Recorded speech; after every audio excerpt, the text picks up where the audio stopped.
Good afternoon, everyone. We're going to go ahead and get started. I'm Jennifer Allen with the Hot Springs Village Voice. We're here today hosting a forum for the Welcome to the Assessment Increase Town Hall. We've got Larry Senior and Jeff Lofgren that's going to be presenting again. I'm sure everyone is familiar with them from the other town halls we've had. We also have our board members. I'd like to introduce them. We've got Tucker Alejandro, Gary Beller, Robert McLeod, Chris Jones, and Pam Avila. And our board president, Joni Corey, her mother passed away in Illinois, so she is not able to be here today. So what we're going to do today is, after the presentation, we've given everyone note cards and pencils. Please write down any questions you may have. Some of the staff, Summer and Sandy with the Village Voice, is going to pick them up. If you'll pass your cards to the center aisle, we'll pick them up afterwards. They'll go through the cards and make sure that we don't have any duplicates of questions.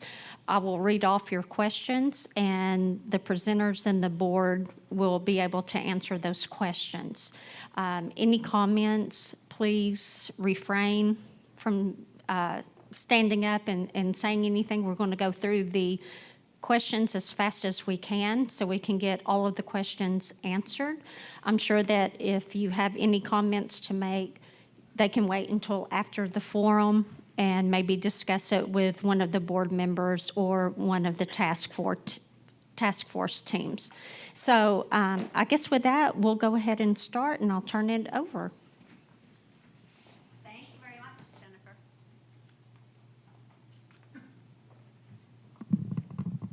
Can you all hear me okay? Okay. I'm Pam Avila. Of course, I was introduced over here. And thank you so much for coming.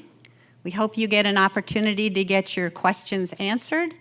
What we're going to do is start with just a very short presentation, just to kind of set a baseline so that everybody is on the same page, everybody has kind of the same understanding of what this is going to be about.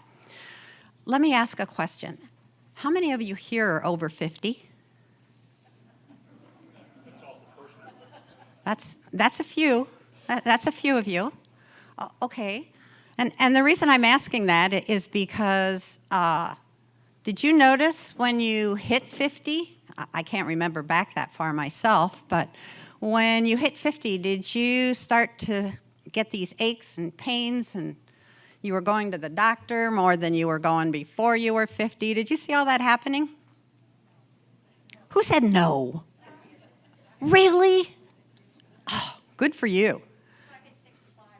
Oh, when you hit 65, it was that bad.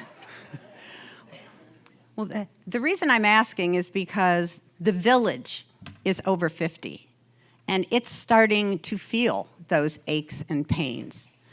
The west side of the village that was built first, that's 50 years old, is starting to see things happening, starting to see the culverts collapse. The roads are in worse condition. The water lines and the sewer lines are starting to spouts.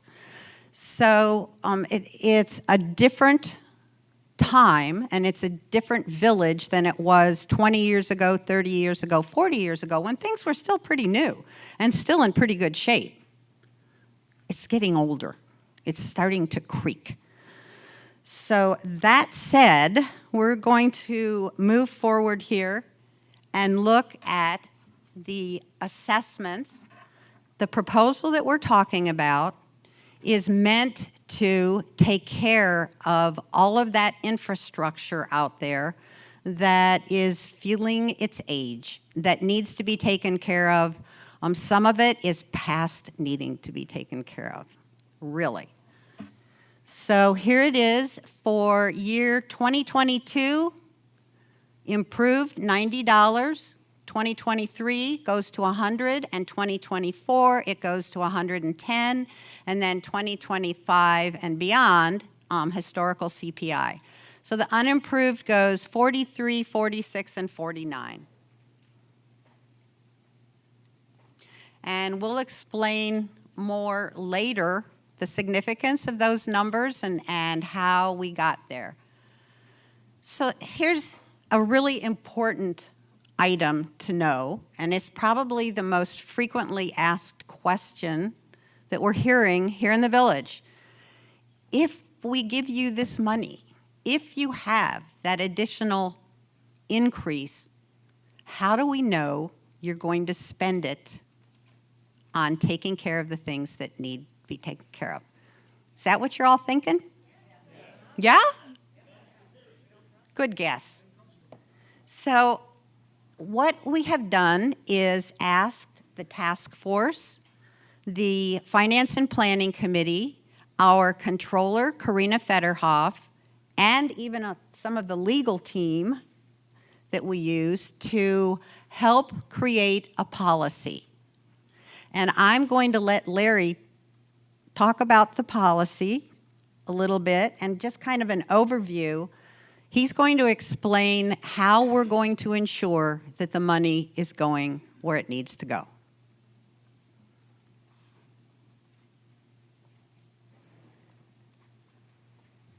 No pressure. No pressure. Good afternoon, everyone. If I haven't met you before, my name's Larry Senior. I was one of the folks on the Future Revenue Task Force along with Mr. Lofgren over here. So a little bit of information about that. One of the recommendations of the task force was that the board put into place a policy that assures that whatever funds are being expended are actually expended against the stuff that really matters to people. Things like being able to make sure that you can drive on your street safely getting back and forth from your house, making sure that the culverts underneath the roads don't collapse on you and close your road, making sure that your water comes on because the water lines are working and your toilet flushes because the sewer lines are working and all of that other good stuff. And the board basically said to us after that recommendation, yeah, that sounds like a great idea, so how are you guys going to make that work? So talk a little bit about kind of the approach that we're using here. There is a policy statement in draft, and I say in draft because there's a little bit of work underway still to try to get the final wording. But let's talk about what you're gonna see starting in January of '22.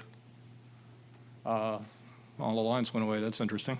Okay, so essentially, I don't have a laser pointer, but essentially the column that you have here on the left are various key items. So the street preservation program is going to have a budget line associated with it. The culvert replacement program is going to have a budget line associated with it.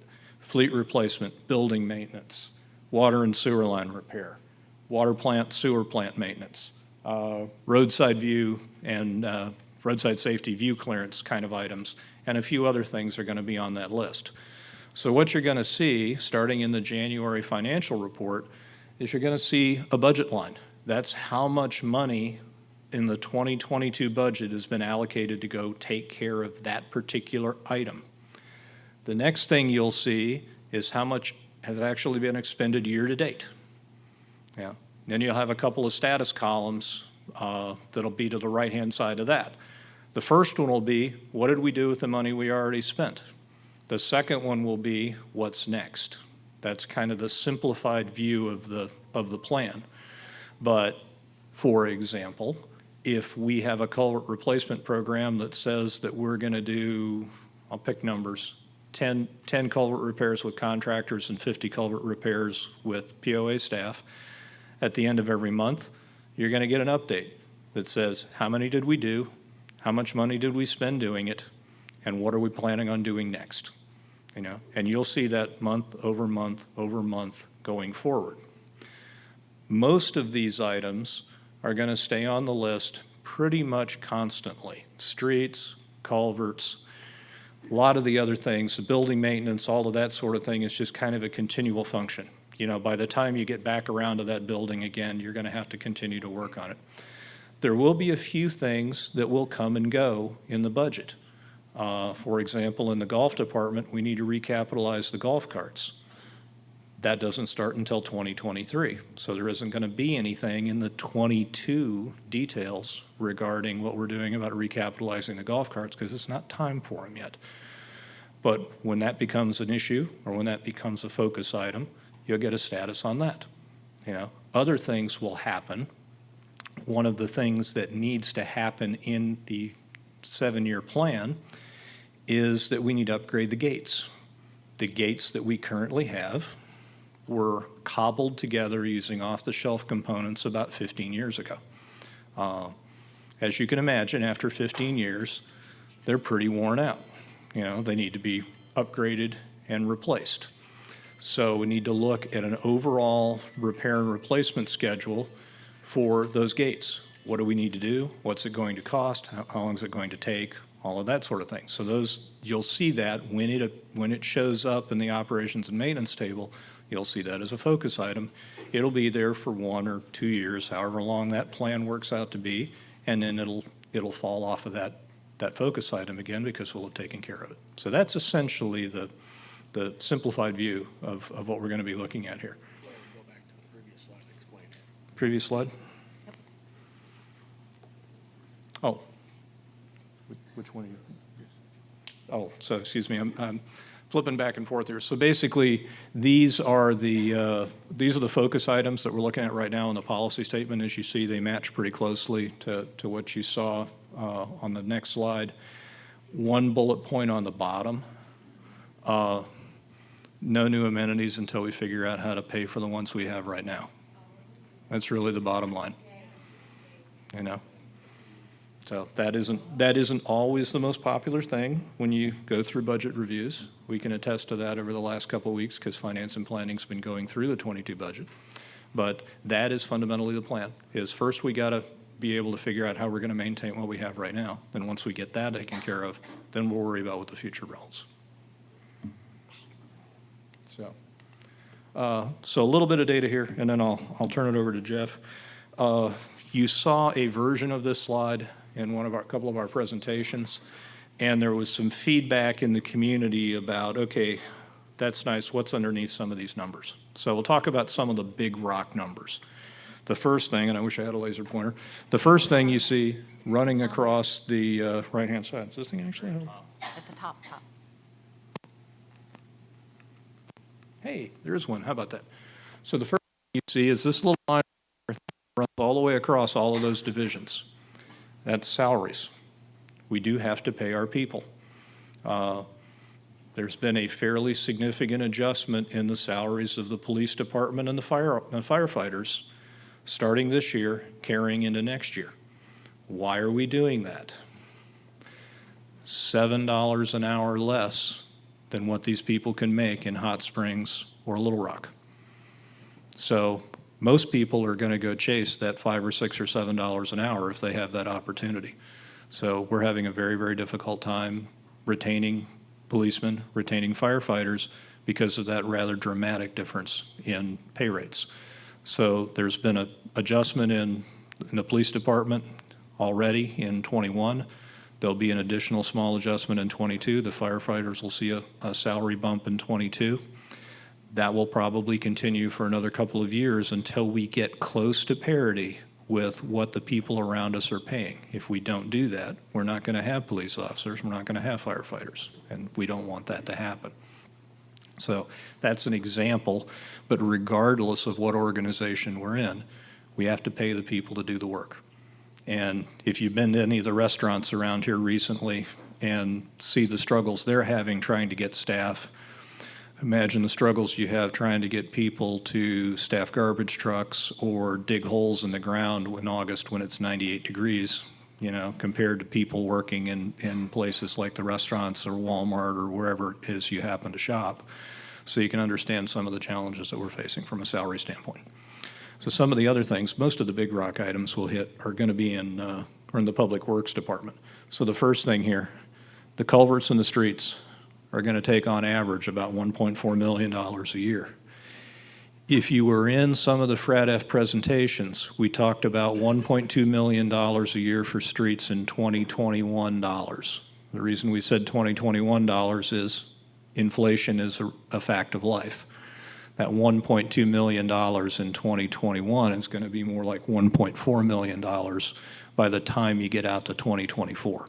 That's about a 4.2% escalation year over year, so that's not an unreasonable escalation rate. You have a similar problem in the culvert. the culvert area. We need about $1.1 million to get our culvert repair program underway and give us a fighting chance to start burning down that backlog of culverts. That cost is going to grow over time. It's an inevitable reality of life. In the building area, being able to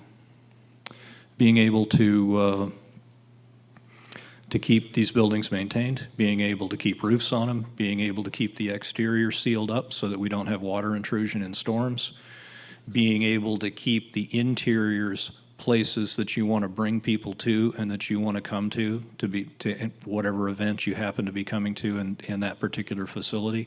That's going to require about $160,000 a year more than what we're spending right now. Another significant aspect of this, and I apologize, I'm dropping in and out of the mic as I turn my head, is over in the public utilities area. There's an awful lot of equipment. It takes a lot of equipment. It takes a lot of chemicals. It takes a lot of process to be able to take water out of Lake Lago and turn it into drinkable water. There's an equally complex process to take all of the waste that comes out of this community and process it and be able to discharge it safely back into the streams in the area. A lot of that equipment's been there for a long, long time. It's wearing out. So there's a scheduled replacement program for lots and lots and lots of that gear over the next few years.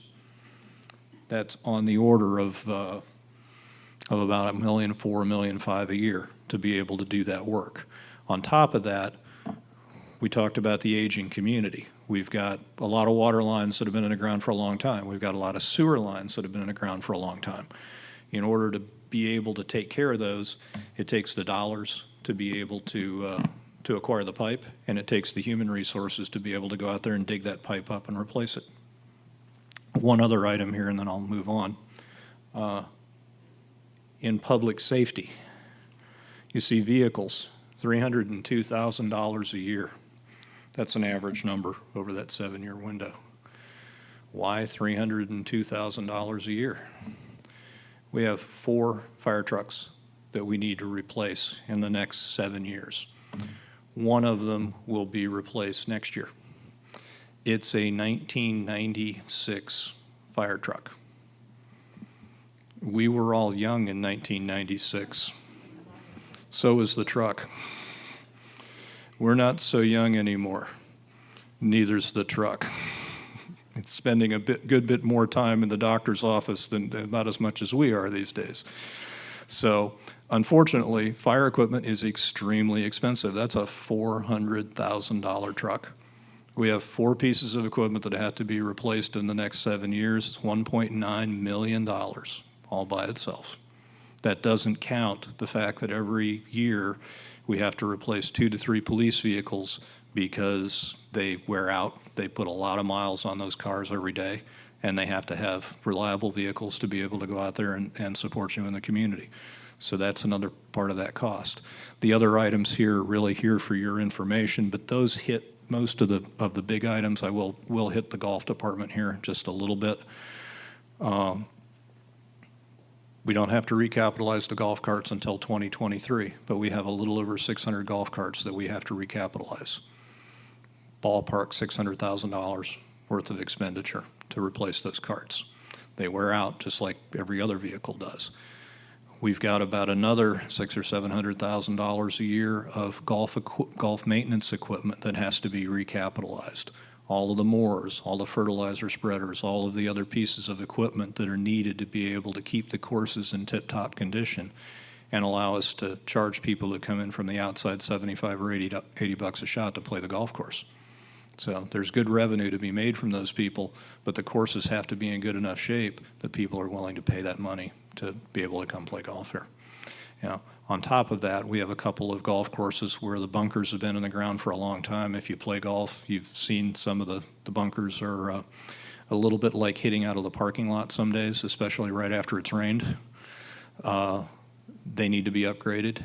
Once they get upgraded, they will be in wonderful condition for several years, but it's a pretty expensive proposition to do that. It's $400,000 or $500,000 a golf course, depending on how many square footage of bunkers you have to redo.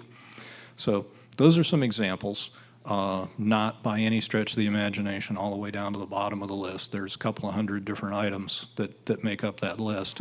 But I wanted to hit some of the big rock items to give folks an idea of where those expenditures are coming from. And with that, I will turn it over to Mr. Lofgren.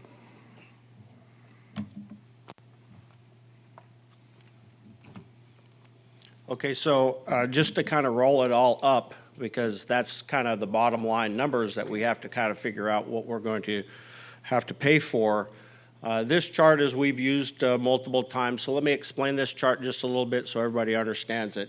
So at the very bottom, which is in gray or almost white on this screen here, is operating expense. So this part down here in this big pie chart here represents operating expense. That's paying taxes, that's paying our employees, that's buying fertilizer, those kinds of things that we need to be able to do every day, buying pesticides, those oil, etc., is what's all represented in there. That's stuff that you really can't get too much out of that. There are some efficiencies that are constantly being worked on, but there isn't a lot much you can do about that. Above that, we have what we call the red blob part, which is these are a bunch of capital areas that Larry kind of addressed: vehicles, buildings, water lines, sewer lines, all that kind of stuff that needs to be replaced. We went through a prioritization process with the Finance and Planning Committee and the staff, and we grilled the staff and went through each and every item of over 1,800 line items to figure out what is absolutely minimum required to be able to sustain Hot Springs Village, and what are things that are maybe not so minimum. What are things that are wants of the community that we don't really need to pursue right now? Some of those things we identified as what we called medium priority. We felt we could defer those actions. We didn't need to take action right now. We could defer them till a later date, but at some point we are going to have to deal with some of those things. So we can keep a vehicle a little bit longer as long as it's working fine, maintenance records are good, there's not too many hours on it. Let's keep it. We don't need to just trade in because it's a certain number of years old. Those kinds of things will happen, but at some point down the road, we will end up having to replace it. So there's those kind of items. So that's why that section there goes from yellow, eventually out here someplace, they will become red items that we'll have to address in the future. Then we identified some other areas which are in the green here, which were more wants of the community. Hey, we'd like to have a new pier at Lake Maria. Okay, great. But we first need to pay for the absolute must-do stuff first, and do that first, no new stuff, okay, until we can take care of the basic needs of Hot Springs Village. So we said, hey, that's not in the cards. We need to take that off the table for now, and we need to focus on the stuff that matters to us every day in doing that. When we looked at what our revenue was going to be, this line right here represents, if we were to do nothing, that's where our revenue line is going to be. Okay? Now, I agree, we're forecasting this thing out, but we're forecasting it out using a 10-year Southern Region CPI index, including the 5.8% that we could potentially increase based on our declarations right now. As you can see, that's well below what we really should be spending. Now, we can argue a lot about whether or not that's going to work or not, but bottom line, that's a big difference between those two, which is why we said, hey, we probably need some more money, about $5 million in 2022, and average over across this time frame, we need about $6.7 million. Larry went over some of those items that adds up to. In our analysis, we looked at what we have spent in the past and what we should be spending. Now, when we say what is the should be spending, what we did is we looked at, hey, what does it really take to be able to maintain the things that we have? Streets and roads are a known quantity. Across the United States, people know how long streets last and how long streets last that are on primary roads and how long they last on residential roads. This is a science, not an art. We know how long they're going to last. We can program it out. We have 472 miles of road. You can figure out what the maintenance requirement is. We're not paying enough right now. So bottom line, there's nowhere our roads can go except for down. Get worse and worse and worse. unless we start paying the required amount. Just the minimum, though. I didn't say to make them super nice. I'm saying keeping them safe and usable. Same thing for culverts. Same thing for water lines and sewer lines. For all the people that live on the west side, you're experiencing water and sewer line leaks all the time. Why is that so? Because the lines are old and need to be replaced. How many people have lived in a community before they moved here where the city replaced water and sewer lines? That's the same thing that's happening here. We are now at the juncture where those lines have been in the ground long enough, they need to be replaced. So that's what the red need part is saying. We have to spend in order to replace those lines, and when we replace those lines on the west side, then all the people on the west side won't experience those same problems. But by the time we get all those replaced, the people in the middle of the village are going to need their water lines replaced. And by the time we get those done, we're going to need to replace the water lines in the east side. At that point, we might be in a pretty good place for a while, right? We call that the honeymoon period. We'll have that for a little while, and then the west side's going to need water line replacements again. That's the nature of what we're dealing with here. So what we try to do is focus on what are the things that are minimum that we should be focused on. And that's what the policy and stuff that Larry laid out for you is supposed to focus on. That's where we'll spend our money first. Okay, and if we can achieve all those goals and there's some additional monies left over, okay, great. But if not, we're going to spend our money where it's absolutely needed to maintain the community the way we experience it today and the way we want people to experience it into the future, and to keep our amenities viable. I didn't say new amenities or anything like that. I said keep them viable so that we all can continue to enjoy them and the people in the future can continue to enjoy them. So that's kind of what this all represents. The black line on here represents the board's recommendation to the community that you all get a vote on where we should put that funding line, okay? So this initial increase here rapidly gets us up to where we're starting to address everything that we need. And then this is our forecast projection on what would happen with the current CPI, Southern Region CPI increases after that is in the declarations going forward. So this gets us to a point where we can start addressing our needs very quickly, which is great, because we need to start getting those things in place. And then the faster we get things done, the more you'll be able to see them actually occurring in your neighborhoods and across Hot Springs Village. And then through the policy, we can all track it and make sure that the money is getting spent there month by month and budget by budget each year that, hey, that's where the money's going. Questions? Okay, we'll take the questions. You want to collect the questions? You want to collect the questions that people have? That would be great. If you'd pass them to the center aisle, and then we'll collect them. And we'll ask. So while she's doing that, one thing, when we're talking about this policy, I could see those of you that were going, yeah, But then another board will come in and they'll change the policy. And then what happens? We thought of that. They thought of that. So we actually conferred with the attorneys.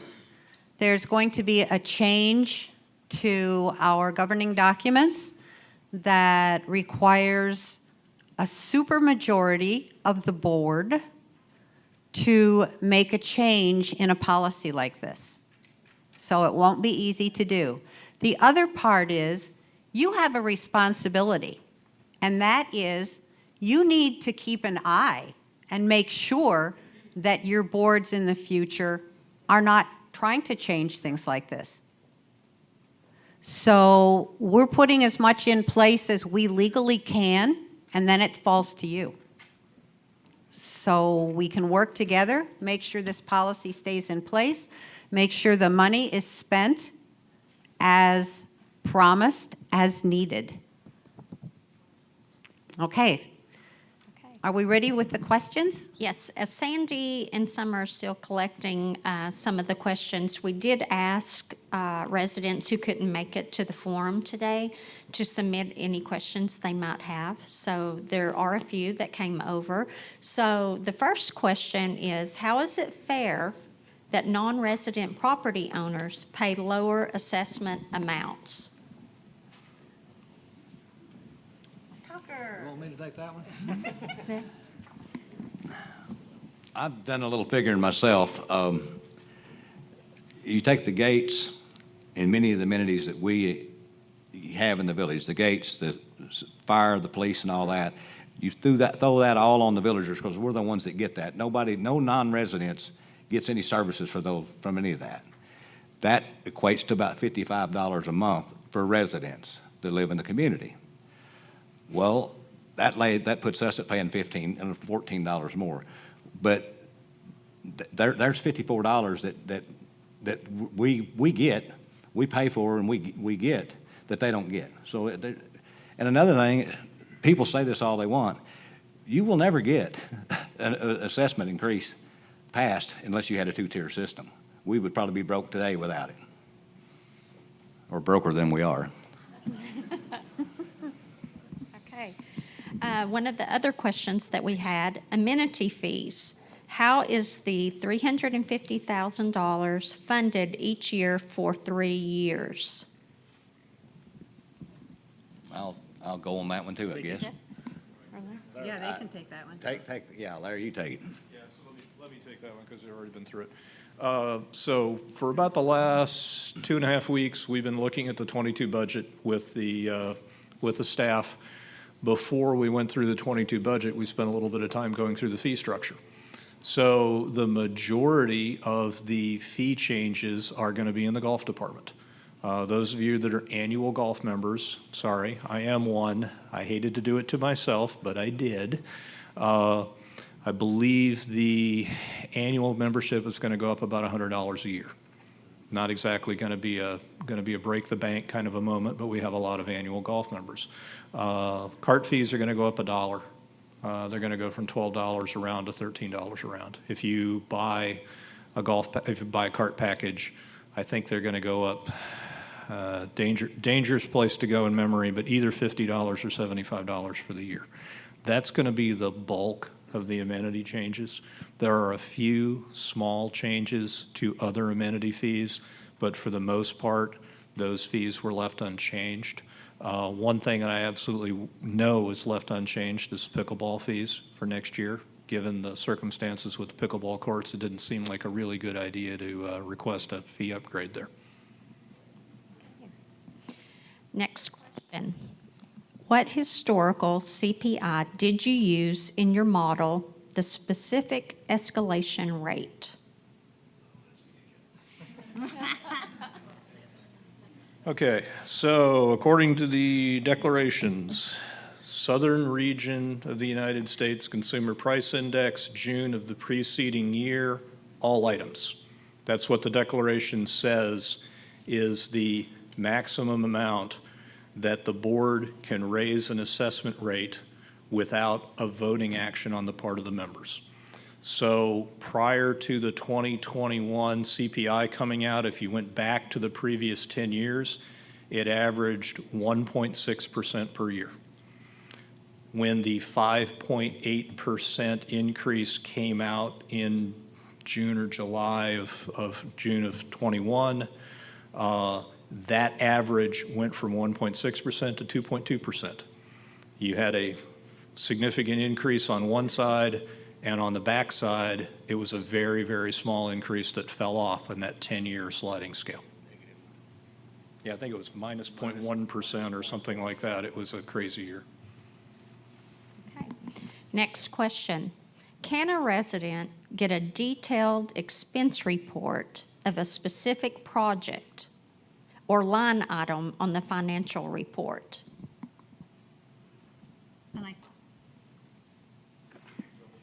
So, Be tough. yeah. So I think that's what Larry just showed us, the reports that are going to be available and the information that's going to be available. So a considerably improved amount of information will be available to all of you. You'll know how things are being spent, what the plans are. I will say this. I think they're referring to, if I'm not mistaken, they're referring to a detailed list of every expenditure on a project that's been done. Read it again. You could be right. I may not have been listening well. Can a resident get a detailed expense report of a specific project or line item on the financial report? I think Karina is doing that now. So if we're doing it, sure they could get it. Everything we have is available for people to see. Okay. And I know this question right here, Pam, you've kind of just went over it a while ago, but I'm going to ask it anyway, just so you guys can reiterate the response. Is there a guarantee the increase in assessment money will be used in specific infrastructure projects, and a future board cannot use the money, for instance, another $500,000 CMP? And I think we just answered that. You did. In several different ways. So, yes, there is a guarantee. Yes, we're going to make sure it stays in place. Okay. One other question. After the increased amount over several years, will the assessment drop back down to current levels? That would be a no. I was going to say dream on. So when we say historical Okay. CPI, what will happen is, assuming the vote is successful, you will see $90 in '23, $100 in '24, $110 in '25, and then in '26, it will be whatever the June CPI is for Southern Region, all up. It falls right back to the way that's written in the declarations today. But it won't be going down unless that somehow goes negative. Okay. And this question, can the board raise the assessment at any time without a vote? No. Just the CPI. The CPI, yeah, the CPI. The CPI, the annual CPI.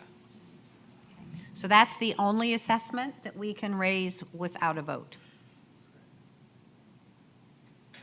Who will decide what gets maintained and when or where? I guess I can't read the writing, sorry.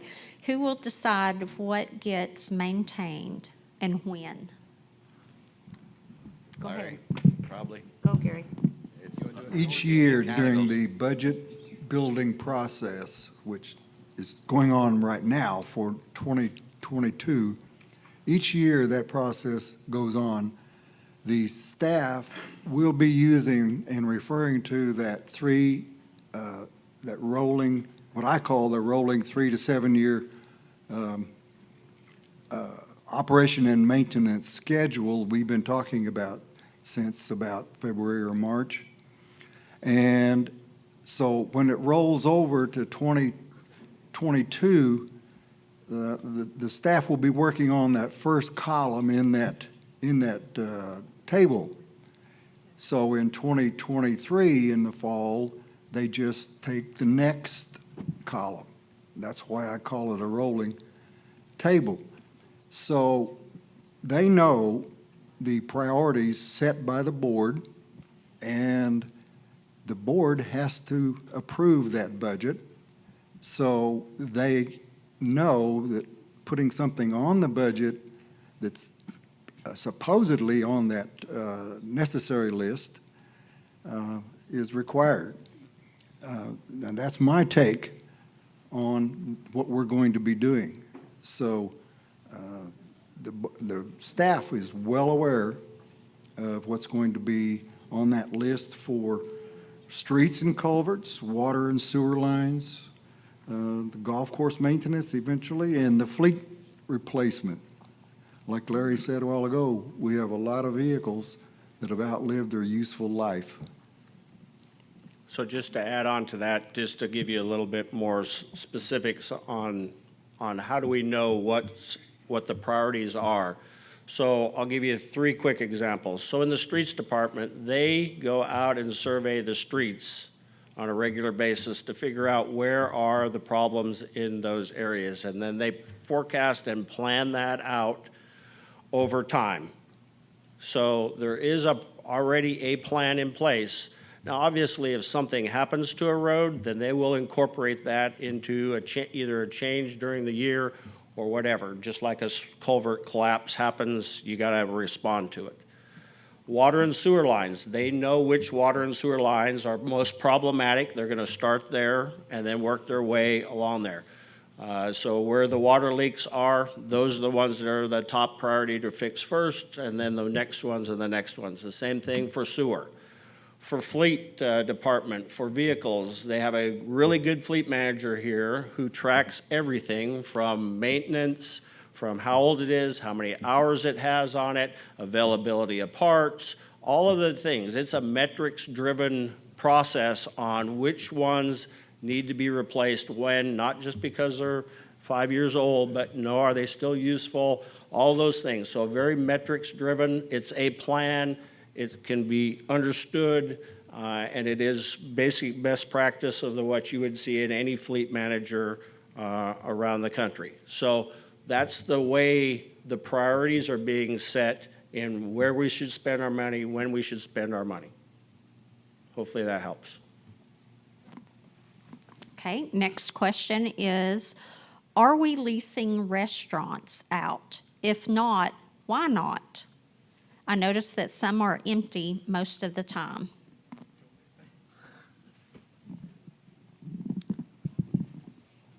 So we are leasing out the majority of the restaurants to a local entrepreneur. Multiple local entrepreneurs, actually. Balboa just had a new lease taken in effect. So I think that leaves us with 2 that are unleased, but we're working towards finding leasing opportunities for those as well. So we are doing our best to get out of the food and beverage industry, which I think is definitely a benefit to us all. Oh, we're down to 1. 1 left. Even better.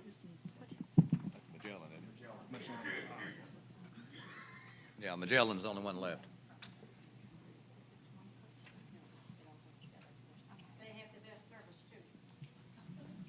Okay, this one's kind of long.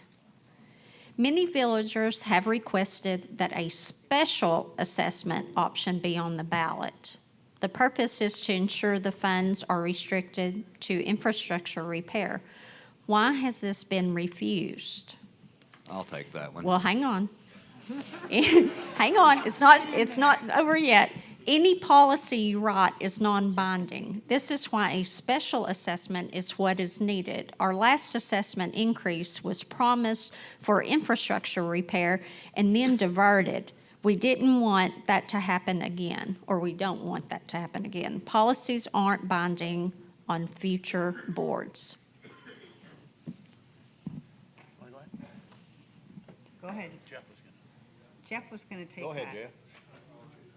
Or Larry, whoever. Well, so let's talk about a couple items. So let's start with the second one first and deal with that one. I always try to be careful when I say all, and I always try to be careful when I say none, because neither one of them is typically right. Policy statements are applicable to future boards. Now, the board did talk about establishing a supermajority associated with this expenditure policy. What does that mean? Supermajority means 2/3 of the quorum has to vote in favor of the policy change in order to make the policy change instead of a simple majority. Does that mean that 2/3 of a board may make an alternate decision somewhere down the line? Yeah, it does. But it has to be done in a public setting. To Pam's point earlier, part of this is a function of the community. You have to be watching what's going on. If you don't like what's going on, engage. Not on social media. Run for a board position, sit on a committee, get involved and deal with it. So the second part of that, looks like Jeff pulled that slide up. I'm going to turn it over to you. So the only thing else you need to really carefully think about with regards to a special assessment, yes, it may give us initial money to initially address initial needs of the community. But notice, when the special assessment is over, where assessments go? Down. Do our needs go down? No. And this is a really important point that you need to understand. Do the streets all of a sudden get better and we don't need to maintain them anymore? No, we have to maintain our streets forever. That cost does not go away ever. Do we need to maintain our water and sewer lines? Do we need to maintain our buildings? Do we need to maintain our vehicles? Do we need to maintain our amenities? Absolutely. So the point being here that, hey, costs go up. Anybody check their price of gas? Anybody check your medical insurance? Everything goes up over time. If we go down at that point, what's the recourse of the community? We're going to go right back into the hole that we're in right now, and you're going to be asked to vote on another one. A couple other things you need to think about when it comes to specials. So if you look across the country, communities will tell you that if you go to the special assessment approach, okay, you're just delaying the inevitable, which is true. At some point, you have to raise the line at the end, all the way up to your need. So that's the issue that specials bring with them. I understand the community's concern that this would ensure that the money goes right to where it was, but the problem is on the end, you're right back to the same debate all over again, the same problem all over again, and now it's going to even be more. So do we address it now or do we address it in the future? Knowing that you don't solve the problem. You actually only put a Band-Aid on it, and you're going to rip the Band-Aid off at the end of the special, and you're going to be bleeding again. So that's the important piece to understand on special. There is one other dynamic on special. If you talk about retirement communities or gated communities or whatever the case may be, there is a stigmatism that comes with specials. Communities that are seen to use specials are seen not to be good communities to continue to invest in. So if you want your property values to go down, start doing specials. Because that's what's happened across the country when communities have had to turn to specials. That's just the facts, so you can decide how you want to consider that going forward. Okay, next question is, if the village files bankruptcy, who would be responsible for the debt? Good question. Since we're not planning on filing for bankruptcy, we haven't considered that. I don't have an answer. Does anyone? We don't have any debt. We have debt. So I'll just kind of add to it. If the assessment doesn't pass, what's going to happen? There will be, what would happen in the future if it does not pass? If the assessment doesn't pass, do you want to take it? You haven't answered anything yet. Let's put him on the hot seat. Well, if it doesn't pass, we're going to have to work around, we're going to have to do something else. We'll have to go back for another vote for a lower assessment or another option, or we'll have to start cutting our costs. We'll have to start selling buildings. We'll have to, nobody wants to hear this, but it's the facts. We'll have to take down the gates. We'll have to use this police force from the counties. We'll have to use the fire department from the counties. If we can't get an increase, we're going to have to cut major costs because we've got major problems. That's it. Okay. Next question. Will there be an aggressive marketing plan put in place to make Hot Springs Village a golf and leisure destination? Okay, I'm the marketing person. There is already an aggressive marketing campaign out there. You don't see it because you're in here. I mean, that's just the reality. So there are programs out there. There are articles being printed in various magazines, in leisure magazines, in golf magazines, in pickleball magazines. There is a program out there, and it's working very well. How do we know it's working? Take a look at the real estate stats. We're selling homes. We're having people move in here. That comes from an aggressive marketing campaign. And again, I'll say, you don't see it because you're here. If you lived in Dallas, if you lived in Los Angeles, if you lived in Illinois, you'd probably see it. That's my answer.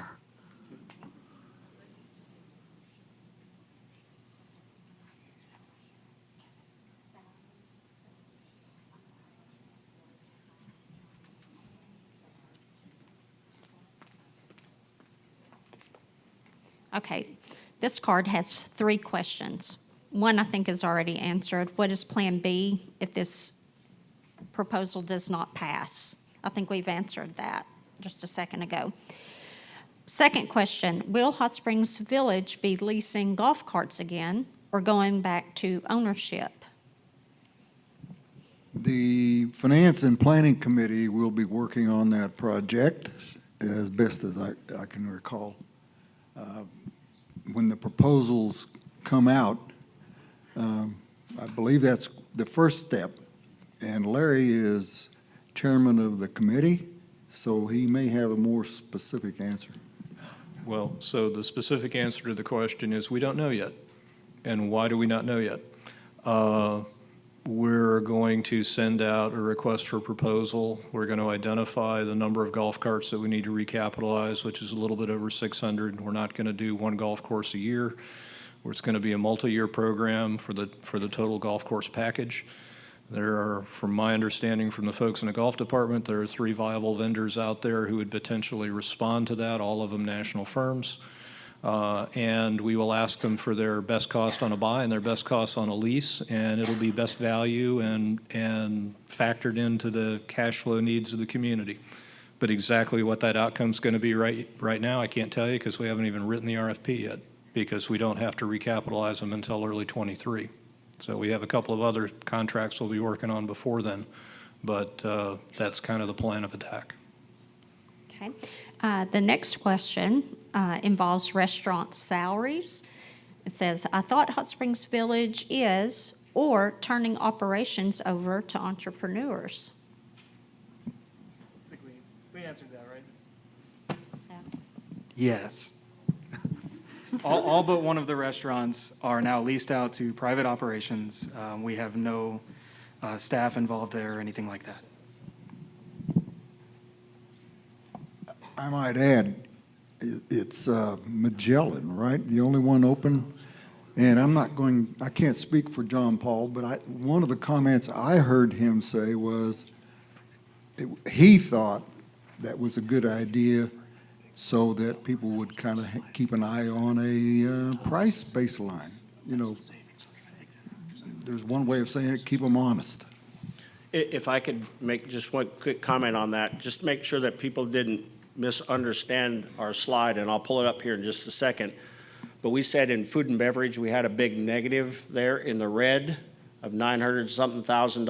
That's savings to all of us by not having to have all those people running food and beverage, and by having an entrepreneur take it over for us. We don't have to pay those salaries. That's savings for us. We now can use that money elsewhere, streets, et cetera, instead of paying for trying to run restaurants. I'll pull that slide up again at some point here. Basically, they're losses that we will not incur.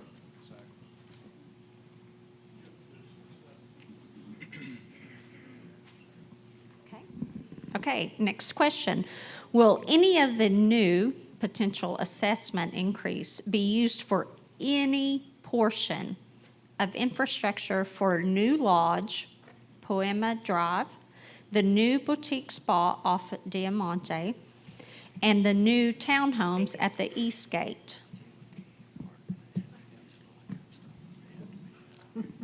We are doing none of those things. Why would we spend our money on them? Explain The why we're answer's not, no. explain Wait. why we're not doing that. Explain how it works. The infrastructure is there for the spa area.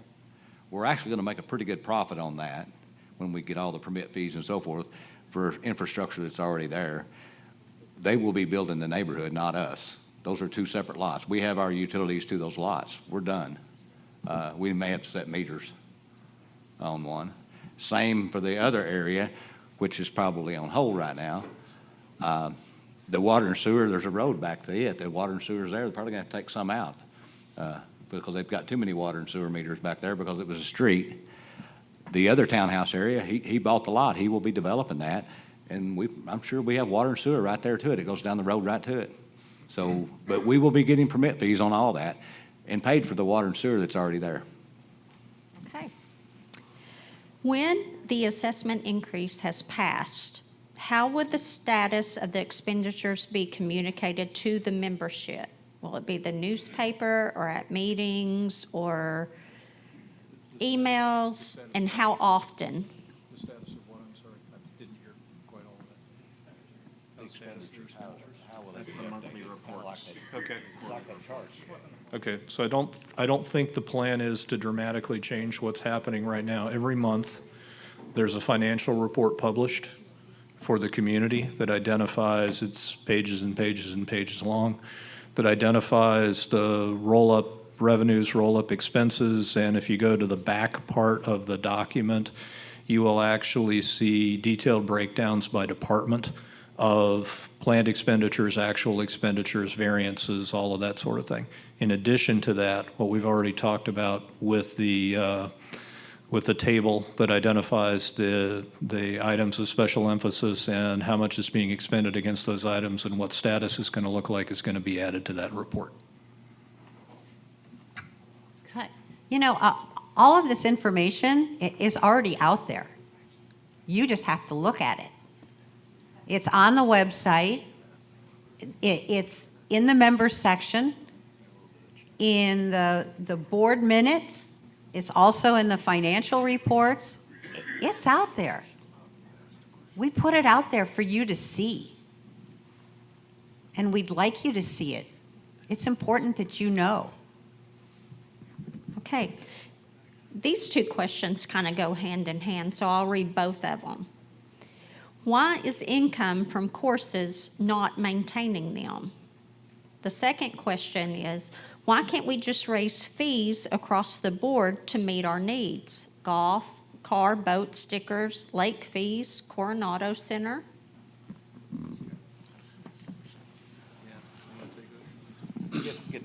So I'll try and answer a few of those things.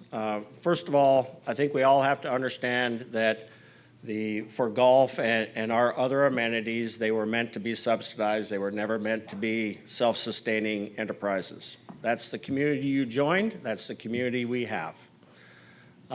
We are raising fees on golf and stuff like that to reduce the subsidy, but we'll never be able to break even, okay, in the number of courses that we have and the expense it takes to keep them up. The other part of that question is, why don't we just raise fees on everything and cover that down? It's important to understand where the revenue comes from for Hot Springs Village. So if you break down how much revenue we get from each category, and I'll just break it into three basic categories. You got assessments, you got fees, and you got public utilities, which is your water, sewer meter, your bill that you get. Remember, utilities only comes from improved property owners, so that's part of that equation. Fees is the other part of the equation, but over 50% of the revenue that we take in as part of Hot Springs Village comes from assessments. Remember that of that, okay, there is a large portion of that comes from unimproved property owners, just lot owners out there, not homeowners. A large portion of that, all right? If you try to make up all of this difference on fees, it's not feasible. It's not feasible. It's not executable. So I understand where you're going with that, but it's actually not executable. That's why based on where our revenue comes from, assessments is where you got to turn to. As we talked about in the frat, we looked at all the expense reductions that you could do, all the fees changes that you could do, any other brand-new idea that we could do. And adding all of those up, we still couldn't make up the difference that we had in our requirements, our needs, our high-priority needs that we need to be addressing. That's why we had to turn to assessments as the vehicle to get ourselves there. Hopefully that helps. Next question is, what is the POA's greatest asset? Is it our employees? The residents and employees. That's my opinion. I'll take it. Okay. Let's see. Thank you for having this town hall. You have done a good job of explaining. Why can't we have a two-tier amenity fee to go with the two-tier assessment?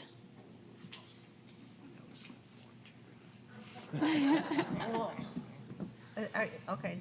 I know what they're talking about. That is being discussed.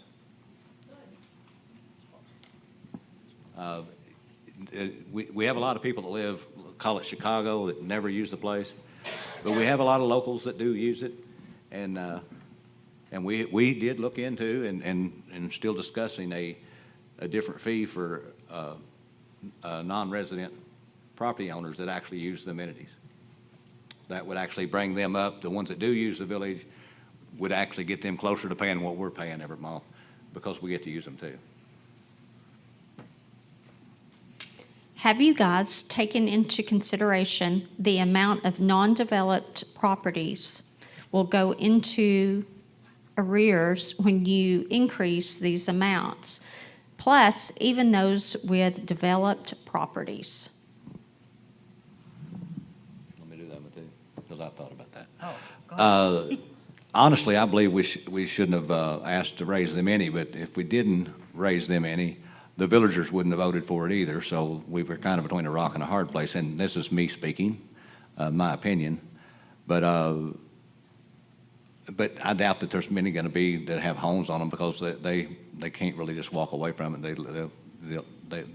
You'll get a lien on your house. Lots they don't care about because it doesn't do us any good to put a lien on it. Well, so a little bit of data there, just for reference setting. 2020, we issued, I believe the number was 91 new home permits. That was more than the preceding 3 years combined. So far this year, we're at somewhere in the low 80s, and I haven't seen the September numbers yet. So we're probably going to be a little over 100 new home permits this year.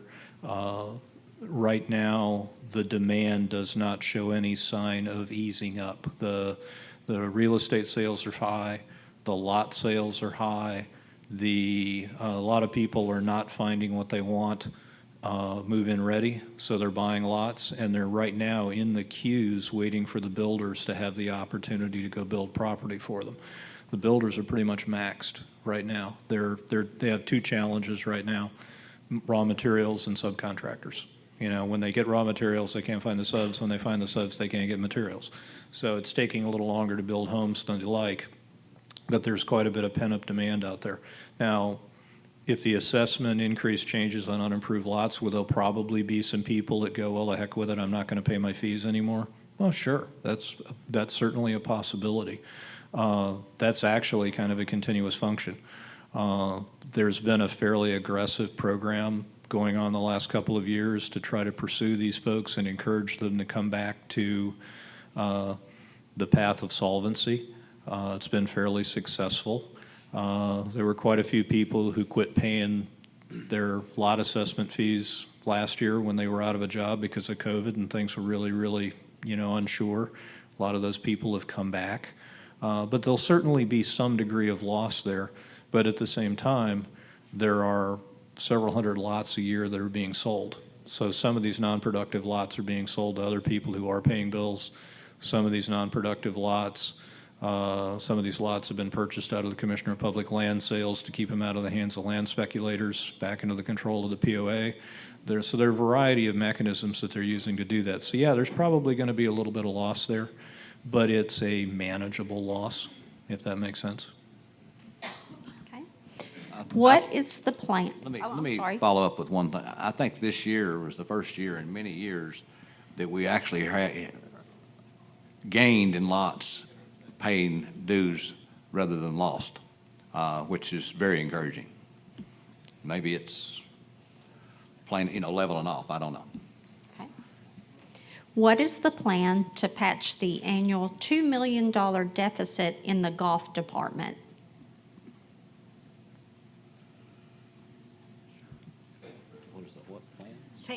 Ask it again.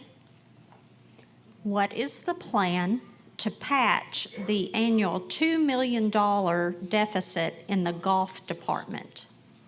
I think we covered that in a number of different ways. First of all, we need to remember, yeah, it's not 2 million, but first of all, we need to remember that our declarations set up our amenities, including golf, to be subsidized by the residents.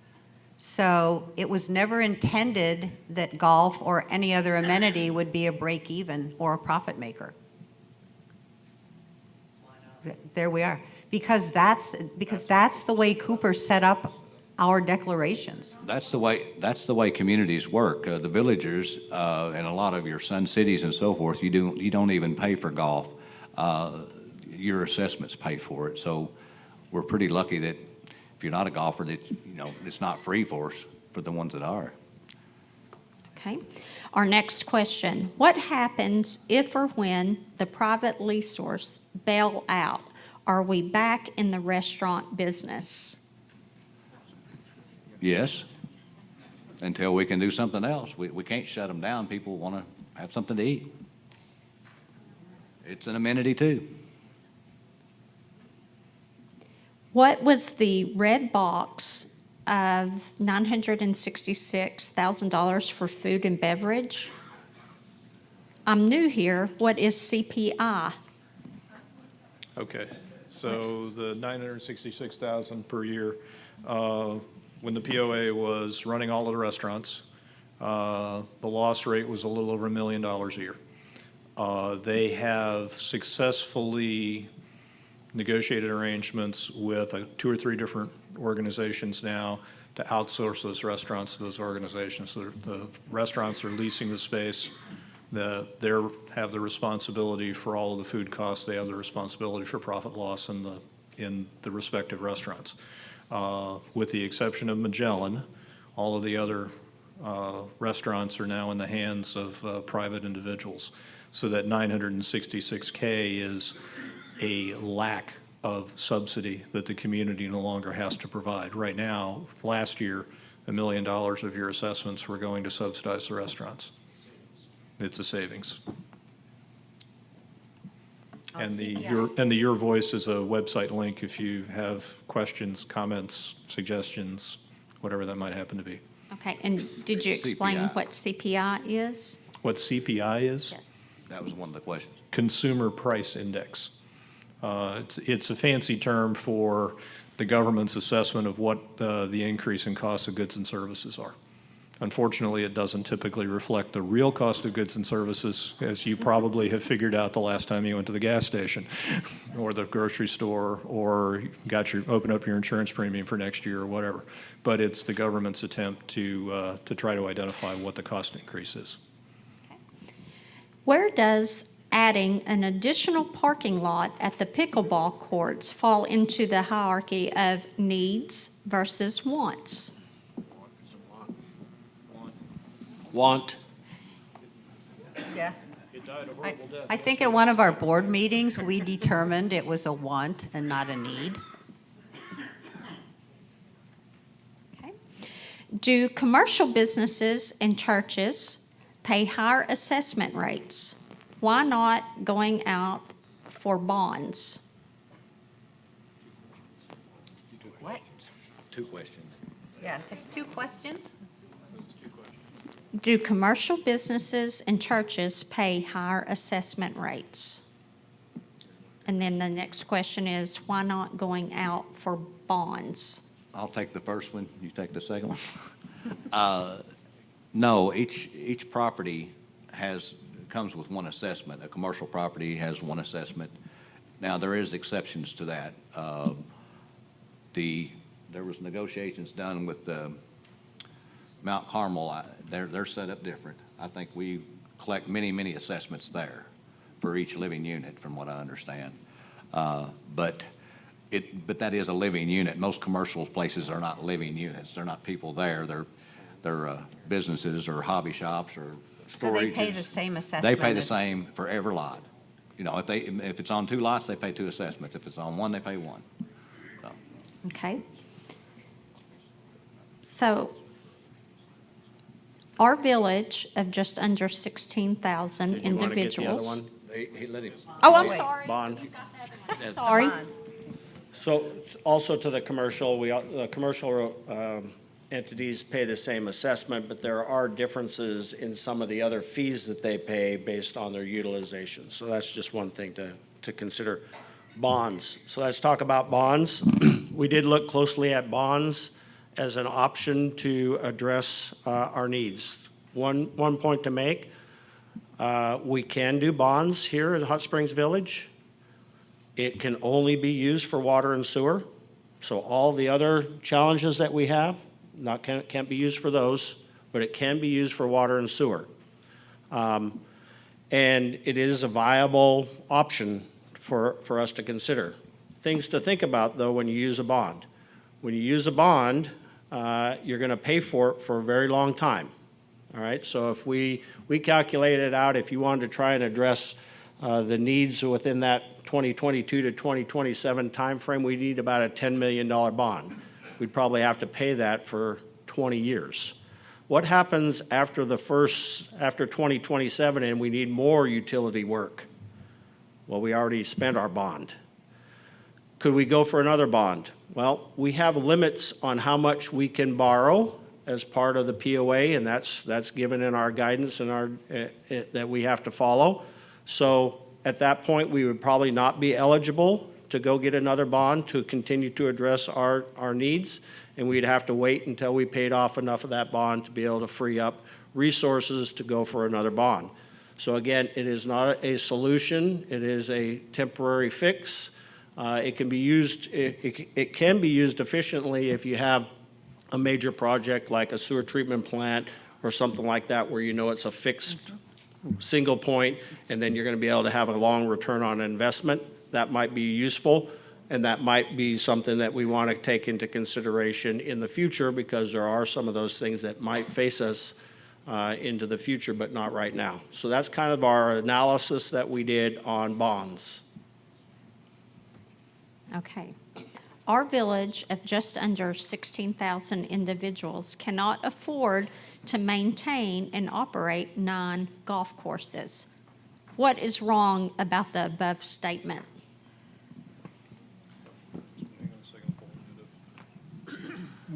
We've done it for years. And adding to that would be the homeowners around the golf course that you or somebody would select to close. What are you going to do about those? So, That's another question, but if you close the golf course down, who's going to pay all the people that lost the millions of dollars in their investments? It's easy for me to say that because I don't live on the course, but what about the person on the course? You can't do that for that either. Well, and Tucker's right, we actually did look at that. Yeah.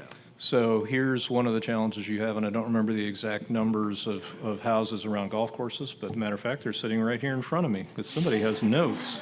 But maybe I do. Damn, he's good. So right now, there are 144 lots. The smallest golf course is Magellan in terms of number of lots around it. They have 144 lots and 104 homes, so 248 properties. So what are you going to do if your having a house on the golf course and the POA decides to close the golf course. What are you going to do? You're going to sue. That's exactly right. Why are you going to sue? Because the POA just messed up your property values. So minimum 244 houses, or 248 properties. That's the smallest golf course that we have. So 248 people are going to get together and sue the POA. When we talked to the county property assessors, they estimated that the properties would lose, I think it was $20,000 a house and about $10,000 a lot, something like that. So assuming you could negotiate with some of those 248 people, you might be able to write them a check for those amounts of money. But most of those folks are probably not going to take your kind and generous offer. They're probably going to sue you, and they're probably going to end up costing you more. So what does that mean? That means that if you close the golf course, you would get back to break even somewhere around 8 or 9 years later after you paid off the judgments that you were going to have to pay for wrecking everybody's property value. In addition to that, the number one reason that most people move to Hot Springs Village is we are a gated community. The number two reason is because we have golf courses. And that's why many people move here. And if you start closing golf courses, you're going to have fewer and fewer people wanting to come here. So why are the rental properties, like Airbnbs, not paying commercial fees like the other businesses? Looks like garbage, utilities, et cetera. They're residences. They're not commercial properties. They're used as a commercial venture, but they're a rental property. There's rental properties all over this community. Yeah. I think it's an interesting challenge, though, too, that communities all across the country are facing with the short-term rentals or the Airbnbs, VRBOs, that type of thing. And every community is wrestling with it. I haven't heard of a community yet that has come up with an easy solution. So it's just, it's here, it's new. People don't know what to do with it yet. We'll figure it out. Maybe not tomorrow, we'll figure it out. Okay. What does Garland County and Saline County provide for Hot Springs Village support? Meaning, why doesn't our property taxes provide some of these issues like fire, police, sewers, water? Have you solicited each of the counties? They would do all of that. You just wouldn't like what you get, though. That's what we've actually looked at the police force. They will patrol this area, even though it's gated. They will patrol it. Good luck on finding them when you need them, but they would do that. But that's about all they would do is police, I think, Yeah, with the gates. Yeah, the short-term answer is that the reason why we don't get those benefits from Garland and Saline counties because we're a gated community. If we took down the gates, we could have all that stuff. No, not exactly. But Not exactly. Sorta. So one thing for those of you that are getting ready to pay your property taxes like I am, take a look at your property tax breakdown when you get ready to pay it. You'll find that about 65 to 70% of your property taxes go to schools. So most everybody's kids are long gone, so you're doing a wonderful job of making the school systems nearby really quality school systems in the state of Arkansas. Congratulations, that's great. But only about 30% or so, and I'm probably being generous on the 30% of your taxes, actually goes to everything else. And one of the challenges when we talked about outsourcing the police department, for example, one of the challenges is if you take the gates down and get rid of the police departments and let the local counties supply you with police services, you're not going to see the same level of support that you get here. You're not going to have 2 or 3 officers on the street 24/7. You're going to have an officer in Garland County who's now got part of Hot Springs Village and the rest of his patrol area. You've got a companion officer in Saline County who's going to have that part of the village as part of her patrol area, and you're just in the loop with everybody else. So it's really a question of we're paying for a police presence, we're paying for a fire presence well over and above what you would normally get from the local counties. Okay. These two kind of go hand in hand. One stated that I have proposed a 4-tier assessment. Proposal as presented, hard to pass. Personally, I would vote yes for $250. Why not a 4-tier? This next question is the current board vote is not etched in stone. The Democratic Rules of Order allow a recession on revote on anything if there is new, different, or better information is available. In fact, it is a fiduciary responsibility to do so. Additionally, at $40,000 to $60,000 per vote, it would be good to get this done right in one vote. What is the question? Okay, it's getting to it. With the new needs discussed today, would the task force and board be willing to look at a hybrid option 4 that covers all the needs, red, green, and yellow, with no reason to have to ask for more money in 3 years? This proposal was put together by a group of residents in the financial and accounting fields. Was the list of suggestions looked at this summer, was it around 300? So I'll try, I think I understand the question, but if I don't get it right, whoever asked the question needs to help clarify so we can actually try and answer the question. We did get the proposal for a 4-tier approach to assessments, and with an enhanced, somebody pays $250, others don't pay that much. And we initially, I'll tell you, we were really thought, hey, this is going to be something that'll really be able to solve our problems. Here's the challenge that we came into, and in all of the work and all the people we talked to, the issue was, what is the take rate for those people that would pay $250 compared to those people that would only pay basic rates? And there's no scientific way for us to calculate out what that would be.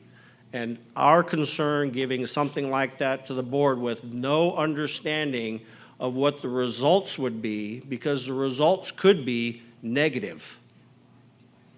The results could be negative.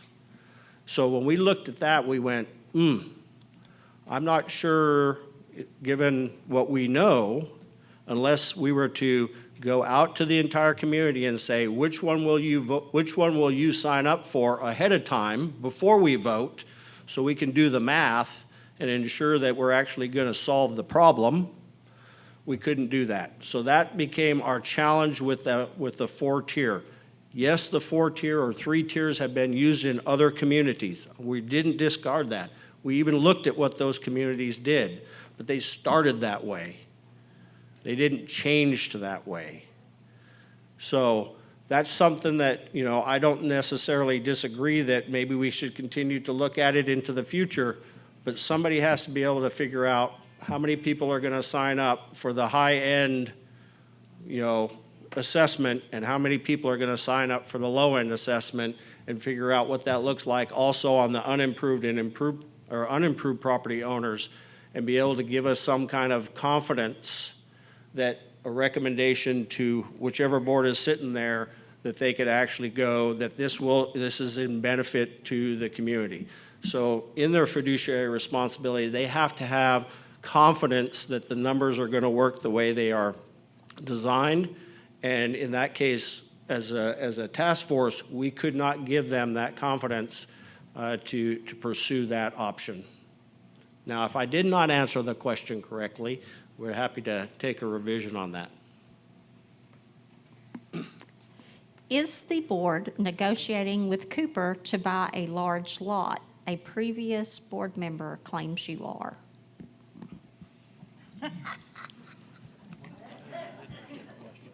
There was discussion about a piece of property actually across from Magellan Golf Course. I think there's 25 acres there. Be a great piece of property that the board and POA would be great for them to have, but, obviously we can't afford that, but it'd be nice if we did. But that's what he's referring to, because we did discuss it when he was on the board, and we actually got approval to do it, but we backed off because of the money. And it was very inexpensive piece of property, and would be a great DeSoto Games area on the east side, but unfortunately, we're not in a financial position to do it, so. So the answer is no. So the answer is no. When will we get to see the policy? We will be voting on the policy a week from tomorrow in a public meeting. The meeting will be announced tomorrow, giving you 7 days advance notice.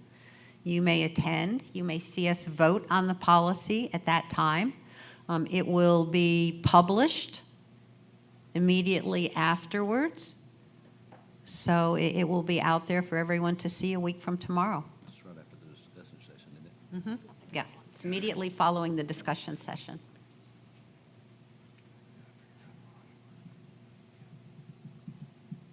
Let's see, here's another one about the policy. I think you just answered that.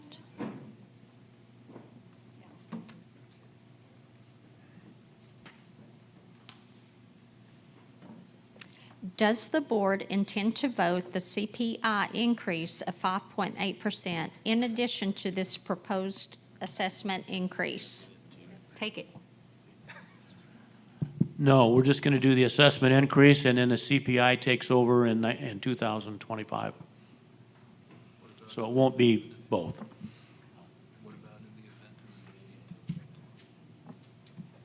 That's assuming the vote gets passed. Oh, yeah. That's given that this passes.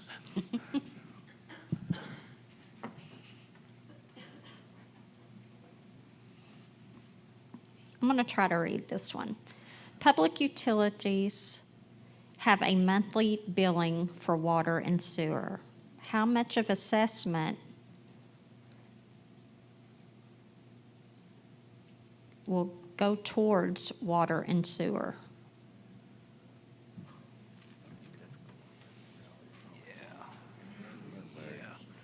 So I think I understand the question, but let me play it back and see if it makes sense. So there's an assessment increase, and it sounds like the question is how much of that assessment increase would go to support the water and sewer operations? Okay, if that's the question, the answer is that assessment increase would be going to support other things besides the water and sewer department, because the water and sewer department right now are actually net contributors to the proceeds of the village. So if remember, we talked about you have three primary revenue sources for the village. You have the assessments, you have utilities, and you have amenities. The water and sewer departments have historically run at the department level surpluses. So that surplus actually goes into the general revenue pool and is used to help fund other activities in the village. Okay. And we're on the last question, and it'll end today, end our session. It says, why aren't we having a town hall meeting where we can speak? I think there has been a lot of really good questions for the task force and the board. And this was a way for everyone to write down their questions and get them submitted. We have had more questions this past hour, I think, than we have at any of the other forums that we have had. So I appreciate all of you coming out. I hope you have found this very informative. And I'm sure if you have any comments or questions, I'm sure that any of these ladies and gentlemen would be happy to talk with you. But we thank you for coming out.